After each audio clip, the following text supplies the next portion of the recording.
Let me try and get you all this. All right, so this was, and I caught this kind of late, but David Wint reposts a Chris Hedges article and says the science that shows that a failure to halt carbon emissions will lead to a climate crisis and ultimately the extinction of the human species and most other species is known to the ruling elites. And we know this. It's known to us that we know that they know. They cannot claim ignorance, only indifference. So let's look at this article from Chris Hedges from a couple of days ago. The Age of Social Murder. The ruling elites, despite the accelerating and tangible ecological collapse, mollify us either by meaningless gestures or denial. The 2 million deaths that have resulted from the ruling elites' mishandling of the global pandemic, whether that mishandling is intentional or not, some people might beg to differ, will be dwarfed by what is to follow. The global catastrophe that awaits us, already baked into the ecosystem, from the failure to curb the use of fossil fuels in animal agriculture, presage new, deadlier pandemics, mass migrations of billions of desperate people, plummeting crop yields, mass starvation, and systems collapse. This is Chris Hedges saying this, by the way. Chris Hedges, okay? This isn't some dude on the internet.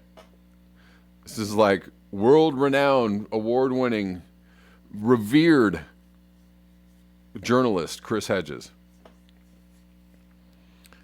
Oh no. Okay, good.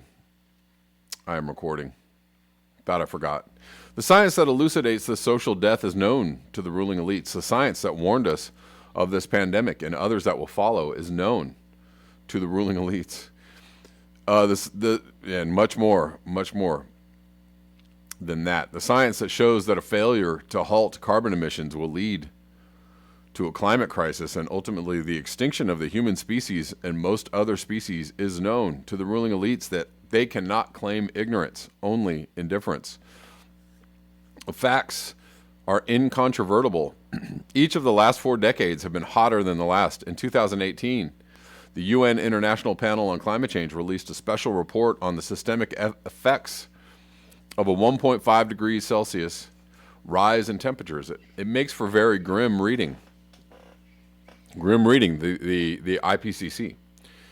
Soaring temperature rises. We are already at 1.2 or 3 or 4 or very close to 5 or over 5 or over 2, according to many different sources. Above pre-industrial levels are already baked into the system, meaning that if we stopped all carbon emissions today, we still face catastrophe. Anything above a temperature rise of 1.5 degrees Celsius will render the Earth uninhabitable. And anyways, let me read that again. Anything above a temperature rise of 1.5 degrees Celsius will render the Earth uninhabitable. So how well below 2C do we have to stay? We got to stay well below 2C, as in well below 1.5? If 1.5 is uninhabitable, and if 1.5 is already here, or next year, or baked into the cake, as it were. What to do about that? The Arctic ice, along with Greenland ice sheet, are now expected to melt regardless of how much we reduce carbon emissions. A 7-meter rise, 23 feet in sea level, which is what will take the place once the ice is gone, means every town and city on a coast at sea level will have to be evacuated. Roger Hallam, the co-founder of Extinction Rebellion, whose nonviolent acts of mass civil disobedience offer the last best chance to save ourselves, lays it out in this video. And I don't know if anybody's watched this one. I haven't watched it yet, although it keeps coming up on my timeline. I just haven't made it there yet. As the climate crisis worsens, the political constrictions will tighten, making public resistance difficult. We do not live yet yet in the brutal Orwellian state that appears on the horizon. Although the door is open and we have, most of our body through the door, we just don't live there yet. One where all dissidents will suffer the fate of Julian Assange. But this Orwellian state is not far away. This makes it imperative that we act now. The ruling elites, despite the accelerating and tangible ecological collapse, mollify us, either by meaningless gestures or denial. They are the architects of social murder. Social murder, as Friedrich Engels noted in the 1854 book, The Condition of the Working Class in England, one of the most important works of social history, is built into the capitalist system. The ruling elites, Engels writes, those that hold social and political control were aware that the harsh working and living conditions during the Industrial Revolution doomed workers to an early and unnatural death. When one individual inflicts bodily injury upon another such that death results, we call the deed manslaughter. When the assailant knew in advance that the injury would be fatal, we call his deed murder.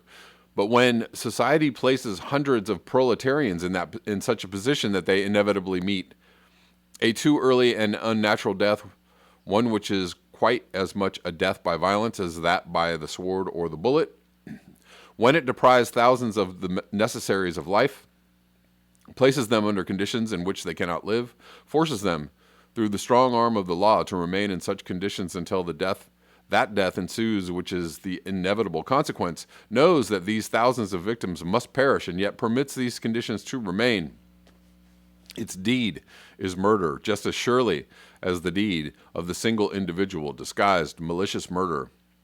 Murder against which none can defend himself, which does not seem what it is because no man sees the murderer, because the death of the victim seems a natural one, since the offense is more one of omission than of commission, but murder, it remains. Just like Kirsten Sinema going like, on the $15 minimum wage. Murderer. Because, we're not going to give people a living wage. We're going to force people to work themselves to death for $7 an hour, or work 3 jobs for $7 an hour. Murderer. So if you think my comments on her were harsh, remember that she's a murderer. The ruling class devotes tremendous resources to mask this social murder. They control the narrative in the press. They falsify science and data as the fossil fuel industry has done for decades. They set up committees, commissions, and international bodies, such as UN climate summits, to pretend to address the problem. Or they deny, despite the dramatically changing weather patterns, that the problem even exists. Scientists have long warned that as global temperatures rise, increasing precipitation and heat waves in many parts of the world, infectious diseases spread by animals will plague populations year-round and expand into northern regions. Pandemics such as HIV and AIDS, which has killed approximately 36 million people, the Asian flu, which killed between 1 and 4 million, and COVID-19, which has already killed over 2.5 million, will ripple across the globe in ever more virulent strains, often mutating beyond our control. The misuse of antibiotics in the meat industry, which accounts for 80% of all antibiotic use, has produced strains of bacteria that are antibiotic resistant and fatal, a modern version of the Black Death, which in the 14th century killed between 75 and 200 million people, wiping out perhaps half of Europe's population, is probably inevitable as long as the pharmaceutical and medical industries are configured to make money rather than protect and save lives. Even with vaccines, we lack the national infrastructure to distribute them efficiently because profit trumps health. And those in the global south are, as usual, abandoned, as if the diseases that kill them will never reach us. Israel's decision to distribute COVID-19 vaccines to as many as 19 countries while refusing to vaccinate the 5 million Palestinians living under its occupation is emblematic of the ruling elite's stunning myopia, not to mention immorality. What is taking place is not neglect. It is not ineptitude. It is not policy failure. It is murder. It is murder because it is premeditated. It is murder because a conscious choice was made by the global ruling classes to extinguish life rather than protect it. It is murder because profit, despite the hard statistics, the growing climate disruptions, and the scientific modeling, is deemed more important than human life and human survival. The elites thrive in this system as long as they serve the dictates of what Lewis Mumford called the mega machine, the convergence of science, economy, techniques, and political power unified, or techniques, I guess, and political power unified into an integrated bureaucratic structure whose sole goal is to perpetuate itself. This structure, Mumford noted, is antithetical to life-enhancing values. But to challenge the mega machine, to name and condemn its death wish, is to be expelled from its inner sanctum, or to be told that you're, very bad, or told that you're a nut, a conspiracy nut, a Russian bot, you're committing violence, on and on and on and on. There are no doubt some within the mega machine who fear the future, who are perhaps even appalled by the social murder, but they do not want to lose their jobs and their social status to become pariahs. The massive resources allocated to the military, which, when the costs of the Veterans Administration are added to the Department of Defense budget, come to $826 billion a year, are the most glaring example of our suicidal folly, symptomatic of all decaying civilizations that squander diminishing resources in institutions and projects that accelerate their decline. The American military, which accounts for 38% of military spending worldwide, is incapable of combating the real existential crisis. The fighter jets, satellites, aircraft carriers, fleet of warships, nuclear submarines, missiles, tanks, and vast arsenals of weaponry are useless against pandemics and the climate crisis. The war machine does nothing to mitigate the human suffering caused by degraded environments that sicken and poison populations or make life unsustainable. Air pollution already kills an estimated 200,000 Americans a year, while children in decayed cities such as Flint, Michigan, are damaged for life with lead contamination from drinking water. The prosecution of endless and futile wars, costing anywhere from $5 to $7 trillion, the maintenance of some 800 military bases in over 70 countries, along with the endemic fraud, waste, and mismanagement by the Pentagon at a time when the survival of the species is at stake, is self-destructive. At least the Pentagon has spent more than $67 billion alone on ballistic missile defense systems that few believe will actually work, and billions more on a series of dud weapon systems, including the $22 billion Zumwalt destroyer. And you can add the F-35 dud of a fighter that trillions of dollars have been wasted on. And on top of all of this, the U.S. military emitted 1.2 billion metric tons of carbon emissions between 2001 and 2017, twice the annual output of the nation's passenger vehicles. A decade from now, we will look back at the current global ruling class as the most criminal in human history, willfully dooming millions upon millions of people to die, including those from this pandemic, which dwarf the murderous excesses of the killers of the past, including the Europeans that carried out the genocide of the indigenous peoples in the Americas, the Nazis that exterminated some 12 million people, the Stalinists or Mao's Cultural Revolution. This is the largest crime against humanity ever committed. It is being committed in front of us, and with few exceptions, we are willfully being herded like sheep to the slaughter. It is not that most people have faith in the ruling elites, although many actually do. They want to so badly that they're like, yeah, anything you say. They know they are being betrayed. They feel vulnerable and afraid. They understand that their misery is unacknowledged and unimportant to the global elites who have concentrated staggering amounts of wealth and power into the hands of a tiny cabal of rapacious oligarchs. The rage many feel at being abandoned often expresses itself in a poisoned solidarity. This poisoned solidarity unites the disenfranchised around hate crimes, racism, inchoate acts of vengeance against scapegoats, religious and ethnic chauvinism, and nihilistic violence. It fosters crisis cults such as those built by the Christian fascists and elevates demagogues such as Donald Trump. Social divisions benefit the ruling class, which has built media silos. Well, I'm going to add something to that last paragraph. The rage and helplessness people feel, ripples out beyond Donald Trump, right? It causes half the country to support Donald Trump and the other half to believe that, if you support Donald Trump,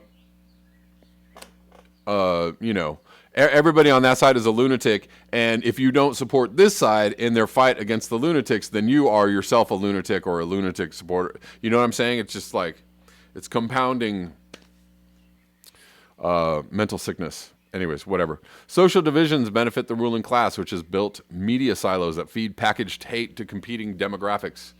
And that he basically summed what I just set up. The greater the social antagonisms, the less the elites have to fear if those gripped by poison solidarity become numerically superior. Nearly half of the American electorate rejects the traditional ruling class and embraces conspiracy theories and a demagogue. The elites will accommodate the new power configuration, which will accelerate the social murder. The Biden administration will not carry out the economic, political, social, or environmental reforms that will save us. The fossil fuel industry will continue to extract oil. The wars will not end. Social inequality will grow. Excuse me. Government control, which is militarized police forces of internal occupation. Wholesale surveillance and loss of civil liberties will expand. Sorry about that. And also, now you have to believe that January 6th was an insurrection and that our biggest threat is domestic terrorism, so that these things can expand.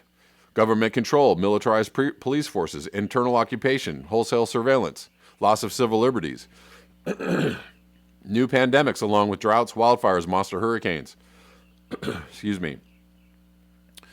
Crippling heat waves and flooding will lay waste to the country, as well as population burdened by for-profit healthcare system that is not designed or equipped to deal with the national health crisis. The evil that makes this social murder possible is collective. It is perpetrated by the colorless bureaucrats and technocrats churned out of business schools, law schools, and management positions in elite universities. These systems managers carry out the incremental tasks that make vast, complicated systems of exploitation and death work. They collect, store, manipulate our personal data for digital monopolies in the security and surveillance state. They grease the wheels for ExxonMobil, BP, and Goldman Sachs. They write the laws passed by the bought and paid for political class. They pilot the aerial drones that terrorize the poor in Afghanistan, Iraq, Syria, and Pakistan. They profit from the endless wars. They are corporate advertisers, public relations specialists, and television pundits that flood the airways with lies. They run the banks. They oversee the prisons. They issue the forms. They process the papers. They deny food stamps and medical coverage to some and unemployment benefits to others. They carry out the evictions. They enforce the laws and the regulations. They do not ask questions. They live in an intellectual vacuum, a world of stultifying minutia. They are T.S. Eliot's The Hollow Men, the stuffed men. Shape without form, shade without color, the poet writes. Paralyzed force, gesture without motion. Hold on one second, guys. I got to see how long this is. Oh, it's not that much. I didn't think it was that long, but then as I was reading, I was like, wait a minute. How long is this? Hold on. Where are we?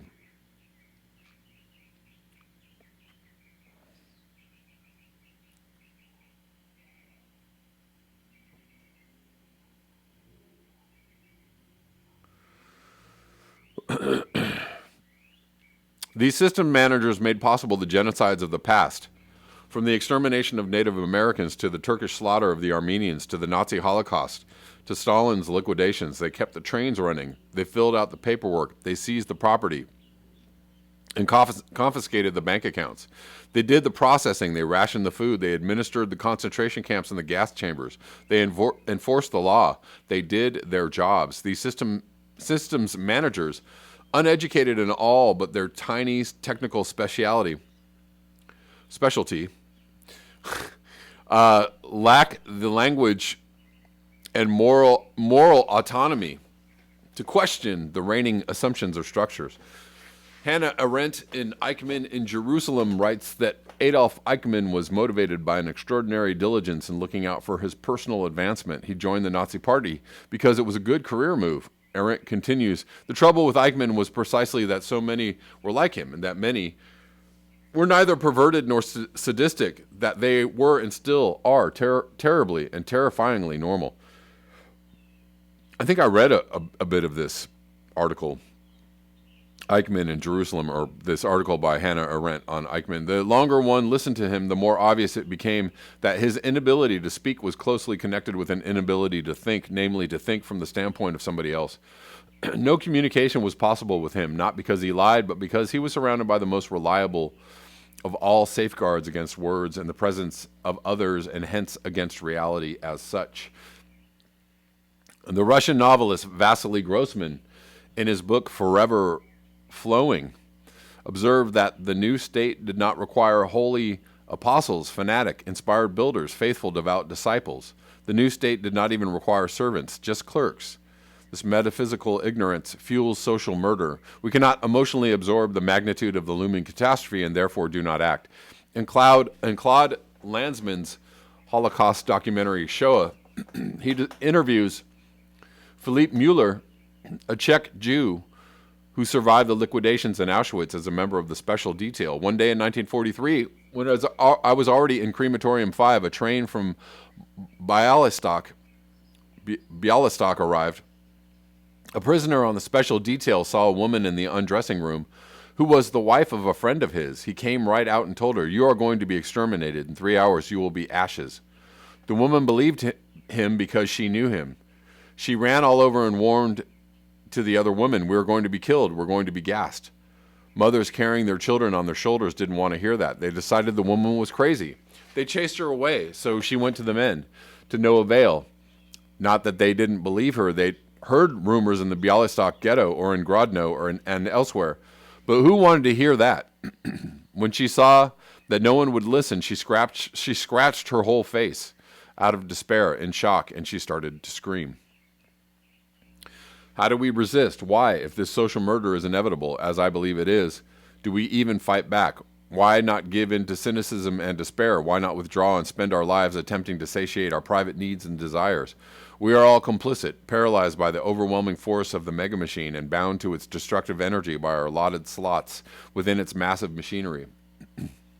Yet to fail to act, and this means carrying out mass sustained acts of nonviolent civil disobedience in the attempt to smash the mega machine, is spiritual death. It is to succumb to the cynicism, hedonism, and numbness that has turned the system's managers and technocrats that orchestrate the social murder into human cogs. It is to surrender our humanity. It is to become an accomplice. Albert Camus writes that one of our only coherent philosophical positions is revolt. It is a constant confrontation between man and his obscurity. It is not aspiration, for it is devoid of hope. That revolt is the certainty of a crushing fate without the resignation that ought to accompany it. A living man can be enslaved and reduced to the historic condition of an object, Camus warns. But if he dies in refusing to be enslaved, he reaffirms the existence of another kind of human nature, which refuses to be classified as an object. The capacity to exercise moral autonomy, to refuse to cooperate, to wreck the mega machine, offers us the only possibility left to personal freedom and a life of meaning. Rebellion is its own justification. It erodes, however imperceptibly, the structures of oppression. It sustains the embers of empathy and compassion, as well as justice. These embers are not insignificant. They keep alive the capacity to be human. They keep alive the possibility, however dim, that the forces that are orchestrating our social murder can be stopped. Rebellion must be embraced, finally, not only for what it will achieve, but for what it will allow us to become. In that becoming, we find hope. Good stuff from Chris Hedges. Indeed. Hope you all enjoyed that.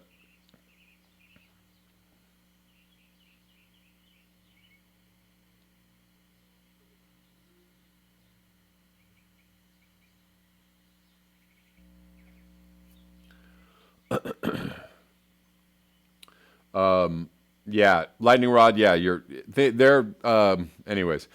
For the last couple of days, people have been saying they're having their comments deleted like immediately, depending on what it is I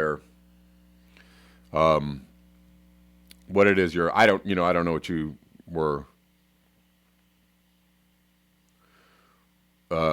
trying to post, but I apologize. And also the comments on the videos that I post are getting deleted like randomly. So I got, guys, if your comment gets deleted, I'm sorry. I don't know what's going on. All I know, what I do know is going on is that, the YouTube suppression is going higher and higher and higher. And we know that we are not alone. I am not alone in that thought. I'm not paranoid. It's happening all over the place. And so, I wanted to show you this. Yeah, so just in talking about YouTube suppression real quick, this is an interview I was watching. So Graham Elwood has almost 80,000 subscribers.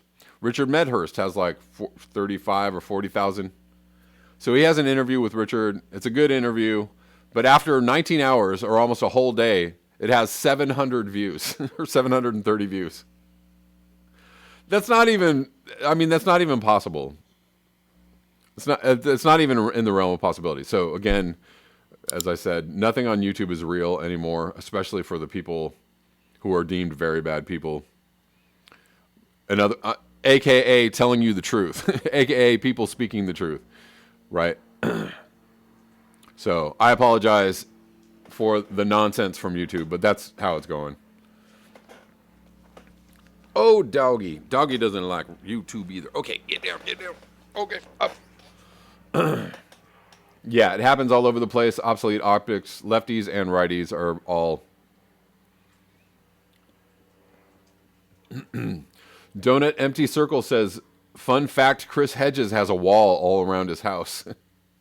I mean, I'm not into walls myself, but Chris is my homeboy, says G. Demarest. I'm not into walls myself, but I understand why somebody would do that. Especially somebody who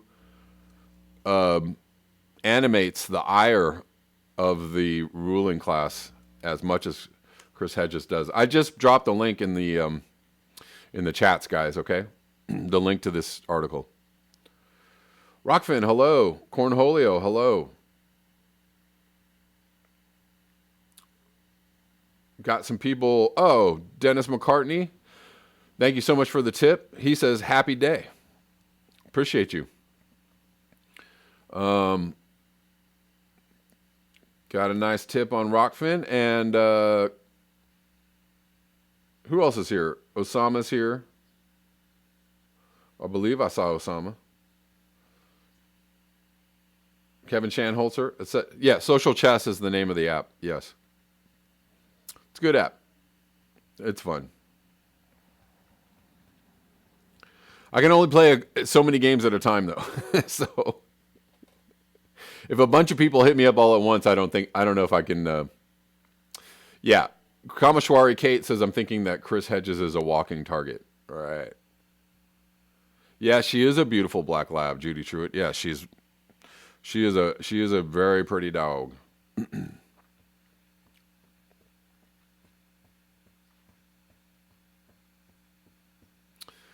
Okay.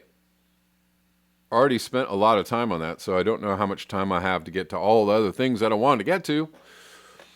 But this is from Bill. Go Green tweets this out. Bill Gates and Elon Musk want to save the planet, and he suggests that they buy it and turn it into forest to sequester carbon. And maybe that's a good idea. But I still don't trust very wealthy people buying all the forests, having control or ownership. I just don't agree with ownership of the wild or land or earth. I just don't agree with dividing up the planet and calling this part over here mine.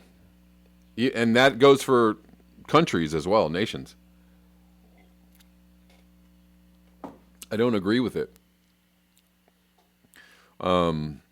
So it's an idea. It's an interesting idea.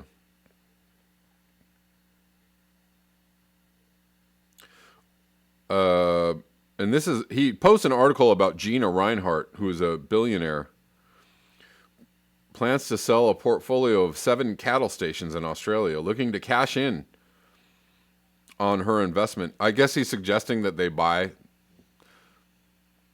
This Land from Gina Reinhardt? Okay. I don't know. I don't know. I saw this and I thought this should be maybe good for a joke, or maybe there's some good suggestions here. This is a thread called "Want a Job for Life?" These are 6 green jobs of the future. Want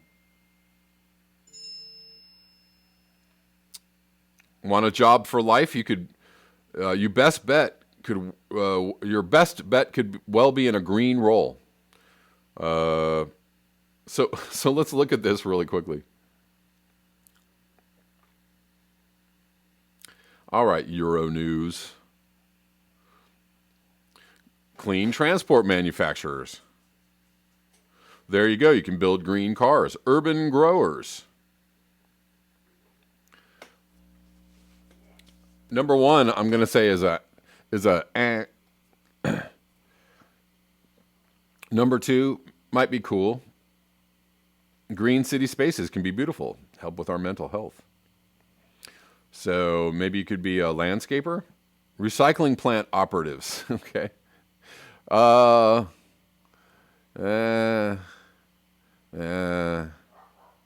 going to give that a really half-hearted nah. 4, hydropower technician. Okay. 5, biogas maintenance technicians. Okay. Green builders. Okay. Sorry. I knew that would be just a bunch of bullshit. Sorry. Yeah. Whoops.